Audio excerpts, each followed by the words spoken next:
Bonjour, bienvenue dans la série sur la mécanique quantique. Donc nous allons voir maintenant l'interprétation transactionnelle. C'est une interprétation qui a été entièrement conçue par le physicien John Cramer.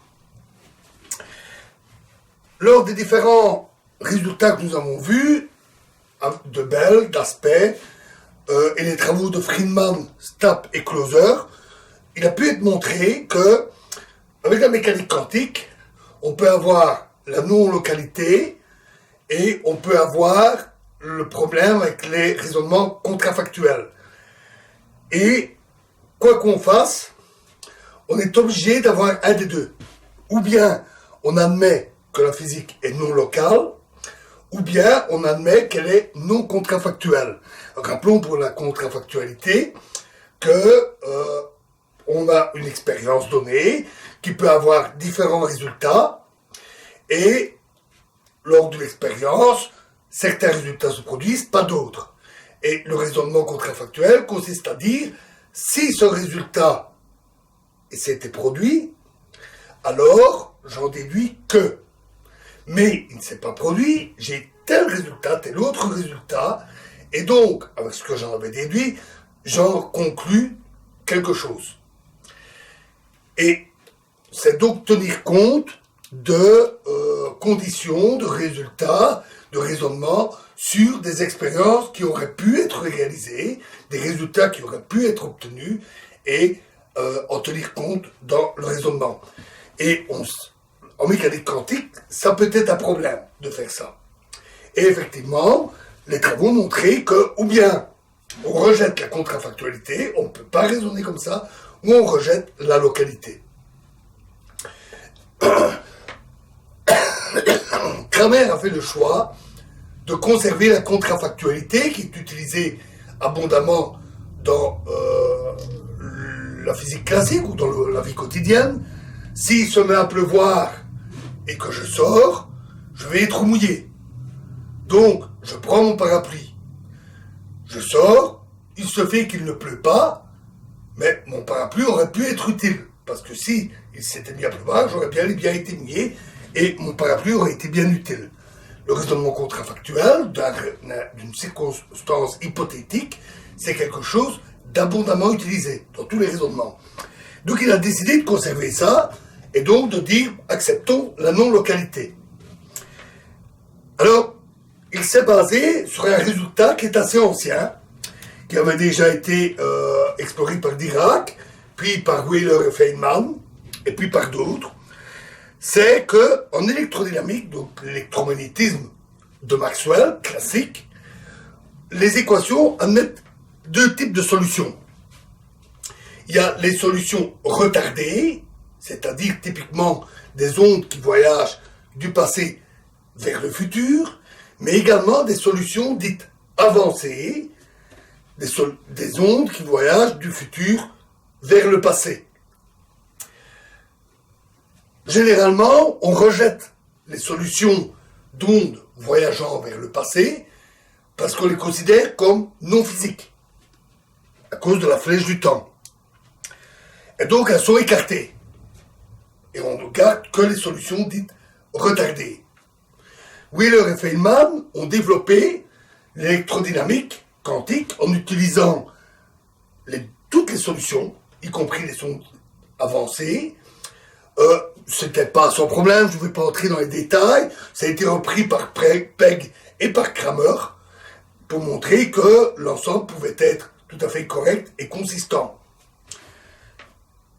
Dans ce cas-là, la théorie marche très bien et la causalité, donc le fait que le passé influence le futur, est donnée, la causalité est imposée en fait par les conditions ou limites dans la résolution des équations.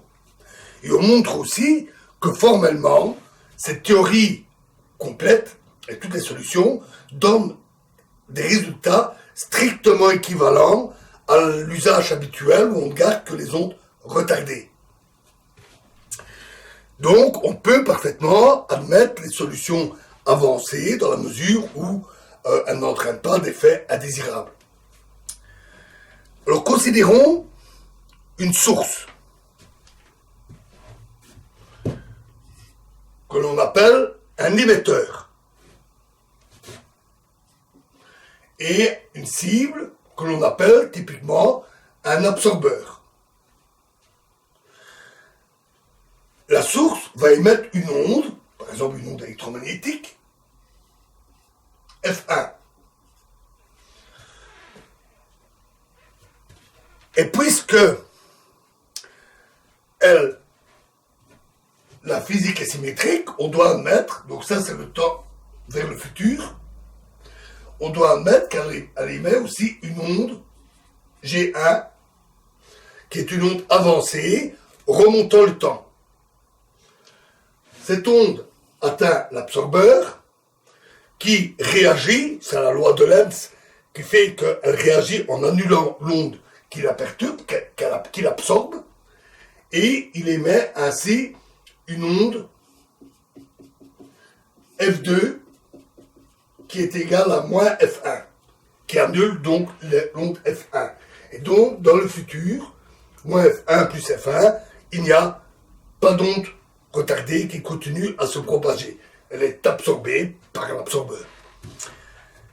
De même, elle émet une onde G2 qui remonte le temps. Et par construction, puisqu'elle est opposée, on a G2 égale moins G1. Cette onde remonte le temps, donc elle arrive au moment où l'onde est émise,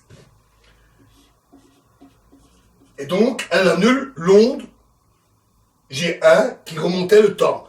Et donc, dans le passé, il n'y a rien. Tout se passe entre l'émetteur et l'absorbeur. Et quand on regarde les ondes, les équations, ce qu'on constate, c'est qu'on a une espèce d'onde stationnaire, sauf que c'est dans l'espace-temps, entre le passé et le futur, une onde stationnaire qui se développe entre les deux. On dit que F1 est une offre, G2 est une réponse, et que l'ensemble forme une transaction, ou encore un handshaking, ou poignée de main, entre l'émetteur et l'absorbeur.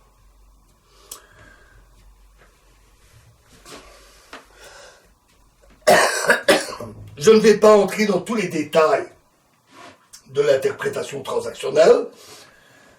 Il faut savoir qu'elle elle a été développée en détail, rigoureusement. Elle est très bien construite. Il n'y a pas de problème avec cette interprétation d'un point de vue technique. Ici, j'ai raisonné à une dimension.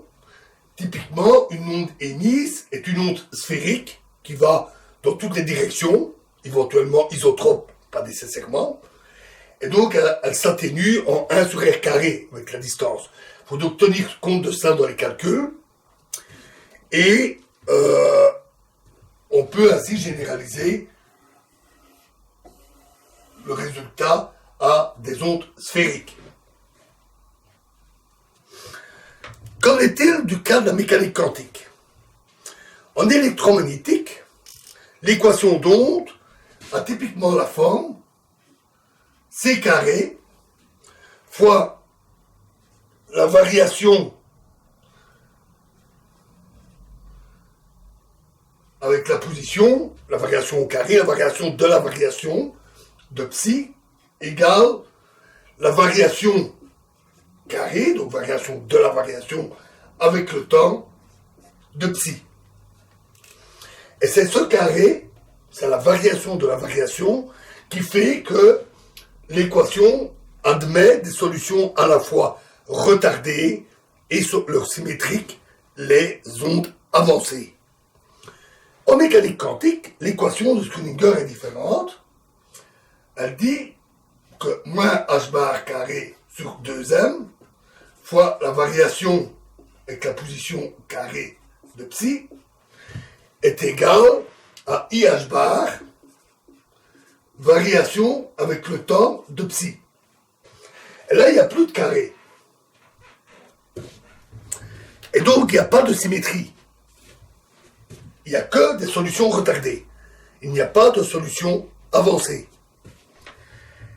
Mais il faut se rappeler que l'équation de Schrödinger, écrite comme ceci, est une forme approchée, non relativiste. On a vu avec la formulation relativiste qu'on a un dédoublement des solutions, avec des solutions d'énergie négative, et ces équations prennent cette forme-là, rappelez-vous l'équation de Klein-Gordon, avec donc des solutions retardées et avancées. Et on peut calculer la limite non relativiste, par exemple des équations de Dirac, et on trouve qu'on obtient l'équation de Schrödinger plus une autre équation possible où on a moins IH bar, variation avec le temps de psi. Et donc, l'autre équation donne les solutions avancées. Et donc, à condition de prendre la version relativiste, on a des solutions à la fois retardées et avancées. Exactement ce qui est recherché. Et donc, on peut avoir une particule, disons un électron, qui interagit avec un autre électron, qui émet ainsi une onde retardée. Donc, en fait, c'est sa fonction d'onde. La fonction d'onde de l'électron interagit avec un autre électron avec une solution avancée, donc qui remonte le temps. Notons qu'en mécanique quantique, l'équation étant complexe, pour avoir la forme avec l'inversion du temps, il suffit de prendre le complexe conjugué. Psi est la solution retardée, alors psi star est la solution avancée. Et quand on fait le calcul pour la transaction, on constate que la transaction, le résultat, le handshaking entre l'émetteur et l'absorbeur, est tout simplement proportionnel à psi fois psi star. Et ça, c'est assez formidable, parce que c'est justement la probabilité d'une interaction. C'est la probabilité au sens de borne. Et donc, si on a un émetteur et un grand nombre d'absorbeurs, l'émetteur émet des ondes qui interagissent avec tous les absorbeurs, les handshaking s'établissent, et la transaction va s'établir réellement avec un des absorbeurs, avec une probabilité qui est proportionnelle à l'intensité de la transaction. Il faut le dire, cette idée est assez élégante. C'est une belle interprétation. Je n'entre pas plus ici dans le détail de cette interprétation. Qu'en est-il de son évaluation, selon les critères que nous avions décidés? Pour ce qui est du formalisme, ok, pas de problème. On prend le formalisme, on prend même le formalisme relativiste. Et on admet toutes les solutions possibles. Y a-t-il des limites? En fait, on donne un rôle particulier aux émetteurs et aux absorbeurs. Si on essayait d'appliquer ça à des électrons autour d'un atome, d'un noyau, en considérant les interactions entre les électrons et les noyaux, on aurait un souci. Parce qu'alors, par exemple, le noyau émettant un champ électrostatique interagit avec les électrons, avec le handshaking, il n'y aurait qu'un seul électron qui interagirait, et les autres, qu'est-ce qu'ils deviennent? Donc, ça ne marche pas. En fait, cette interprétation marche pour expliquer la mesure et les états définis donnés par la loi de probabilité. Donc, on donne un rôle particulier aux émetteurs et aux absorbeurs qui interviennent dans un processus de mesure. Dans le cas où il y a des solutions, des résultats avec des états définis. C'est moins critiquable que dans l'interprétation de Copenhague. Dans l'interprétation de Copenhague, on a les systèmes quantiques et les appareils de mesure, les observateurs, qui sont classiques. On a une forte dichotomie avec des systèmes qui ne sont pas décrits par la mécanique quantique. Ici, l'émetteur et l'absorbeur peuvent parfaitement être décrits par la mécanique quantique. Et donc, on lève là une des difficultés de l'interprétation de Copenhague, c'est indéniable. Mais il y a quand même cette dichotomie. Donc on a quand même une différence entre la transaction de type mesure et l'évolution sans mesure, sans transaction d'un système quantique. Donc là, on a quand même une limite.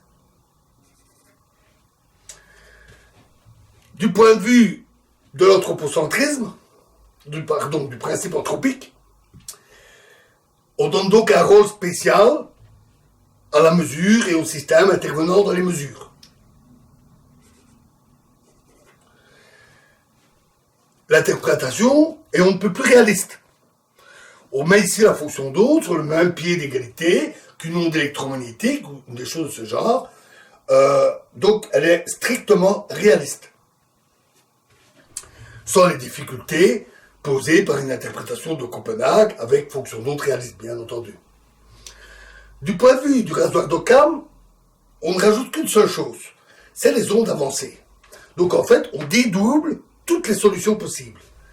Ça doit être considéré comme un ajout. Parce que oui, il y a ces solutions, mais elles ne sont pas nécessairement réelles pour ça. Les artefacts mathématiques, ça existe. On peut avoir des systèmes de coordonnées, des équations qui donnent des solutions qui ne sont pas physiques, simplement parce que l'intervention d'un carré, par exemple, va faire apparaître des solutions négatives qui n'ont pas de sens, et donc les artefacts mathématiques résultant des équations ne sont pas rares. D'ailleurs, notons, et donc on a réellement un point pour le principe d'Occam. Notons d'ailleurs qu'il y a un conflit avec la théorie quantique des champs, puisque les états conjugués, les états d'énergie négative, sont au départ, on voudrait bien les rejeter, on se rend compte que ce n'est pas possible, on a vu ça avec la mécanique quantique relativiste, et donc on les réinterprète en inversant le temps pour ces états-là, qui deviennent donc des états qui vont vers le futur, et non plus des ondes avancées, et qui sont alors des particules d'antimatière. Donc là, on a une difficulté.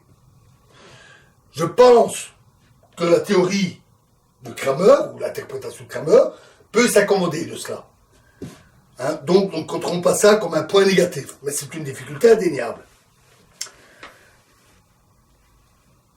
Notons que, dans ce raisonnement, on a une onde qui se propage d'un point de l'espace-temps à un autre point de l'espace-temps, et donc, on donne un rôle privilégié à la basse position. Difficile de relier ça à la décohérence, et difficile de voir comment adapter cette interprétation en rejetant toute base privilégiée ou en adoptant une autre base privilégiée.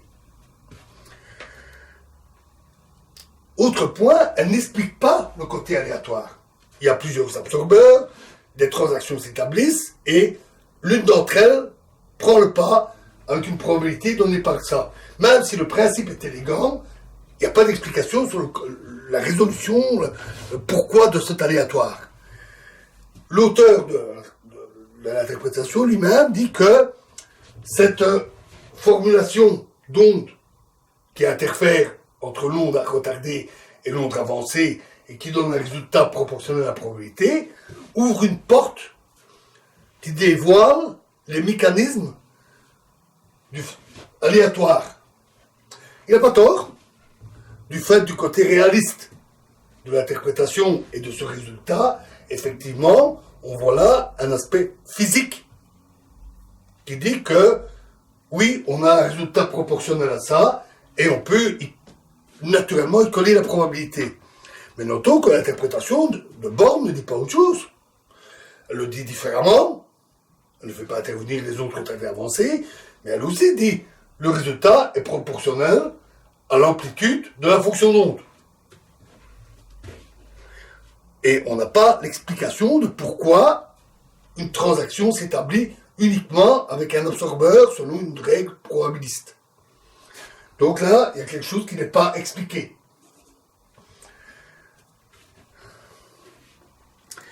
D'un point de vue pédagogique, pas de problème. D'ailleurs, cette interprétation est assez simple, assez intuitive. Elle peut s'introduire en utilisant la physique classique et donc peut être utilisée comme outil pédagogique pour expliquer, apprendre la mécanique quantique. D'ailleurs, Cramer, dans son cours, le fait ou l'a fait. Il a donné des cours de mécanique quantique en utilisant l'interprétation transactionnelle plutôt qu'une interprétation instrumentale. Pas de souci, c'est parfait pour le faire. À un bémol près, il ne faut pas oublier de préciser qu'il ne s'agit que d'une interprétation. Il ne faudrait pas en déduire qu'on considère les ondes avancées comme un fait établi. La théorie, l'interprétation en soi, l'interprétation est non réfutable. C'est-à-dire que ces prédictions sont identiques à la mécanique quantique et on ne pourrait pas réfuter la présence ou l'absence des ondes avancées par une expérience quelle qu'elle soit. Et donc on ne peut pas considérer ces ondes avancées comme un fait établi. Mais si on prend cette précaution, il n'y a pas de souci. Il reste un défaut, c'est que l'interprétation accepte la non-localité. On a des ondes qui remontent le temps.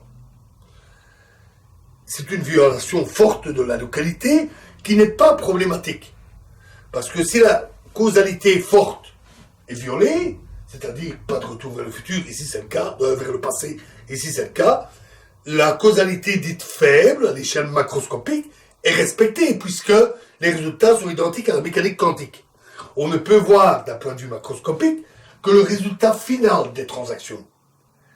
Et là, il n'y a pas de déplacement vers le passé, d'autant que les ondes allant vers le passé, avant l'émission, sont éliminées.